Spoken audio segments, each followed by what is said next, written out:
Hello everyone, thanks for dropping by. I've been looking around for information about the falling birth rates and I've found some interesting things which are not necessarily known throughout the Western world, in that the alarm bells have been clanging for quite a while. Looking around over the weekend, I found this. As you can see, it's the National Library of Medicine, but taken notice of the date, 2009. Now, fourth wave feminism started in 2010, and fourth wave feminism was, amongst other things, about reproductive rights.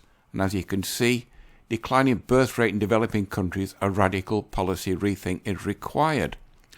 Now, it's a pretty wordy article, and it says the fertility of the population of the United States is below replacement among those native born and above replacement among immigrant families and the socially deprived. Now, I've also read on various articles the immigrants to America, the second generation families are lower than the first generation families, i.e.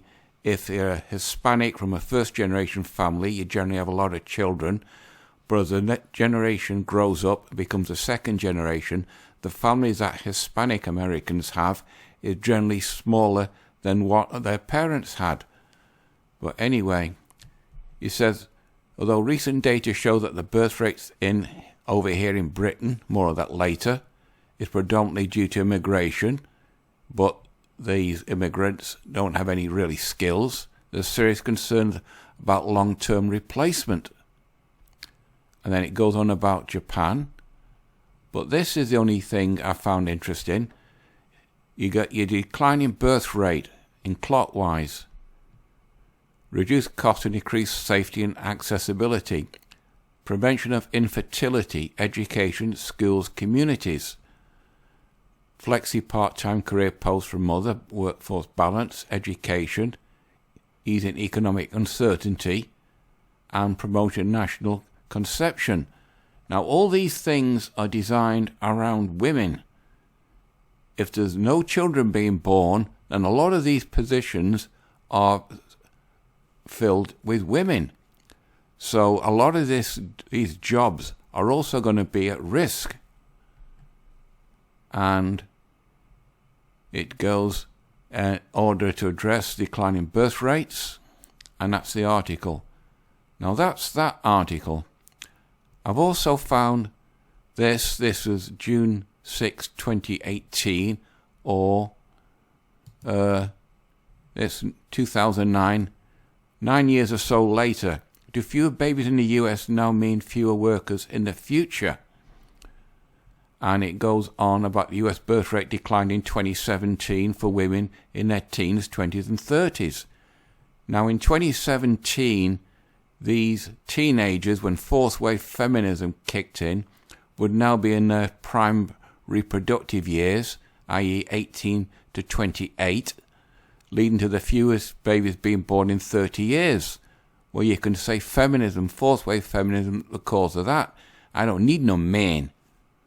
And all such nonsense. The spectre of fewer babies may translate into a shortage of workers in the coming years.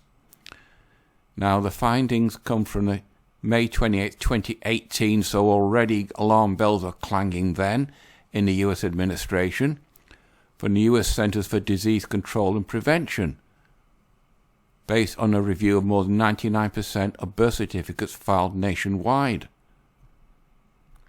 Says workers will be scarce. Now encouraging news for employers who are currently the lowest employment rates in 2000. Now I work for Amazon, and up to now, Amazon is in serious problem in recruitment in America, as various places where the FCs are, all the available workforce has been taken up. So Amazon is going to face a serious labour shortage in the future, and that's just one American company. Now, it's workforce alternatives, finding ways to keep older employees in the workforce, that's if they want to, look into immigrants, but all these immigrants want their children to have ordinary manual jobs, or do they want the children to have a better life than what they've had?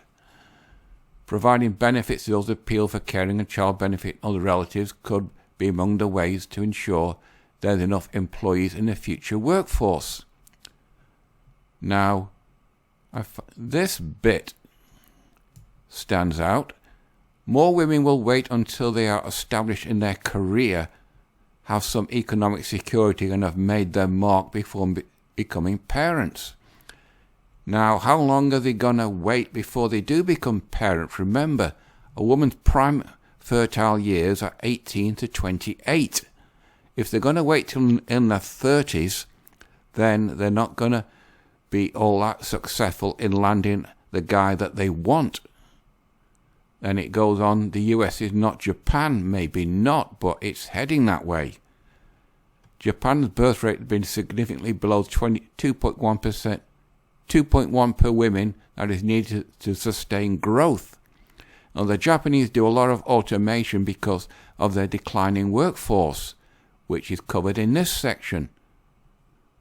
But it says investments in a work environment that is attractive to employees may pay off more than investments in automation.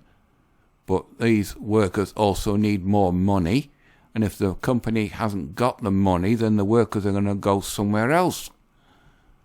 Now, that's that article.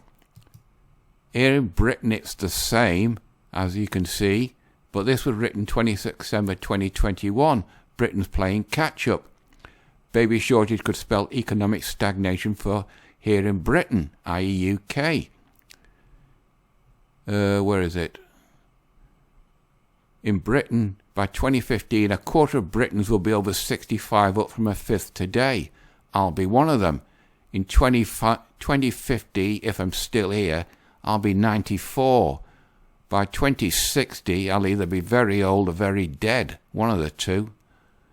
And Britain is going the same way. In fact, we could be hit a lot worse than any other European country.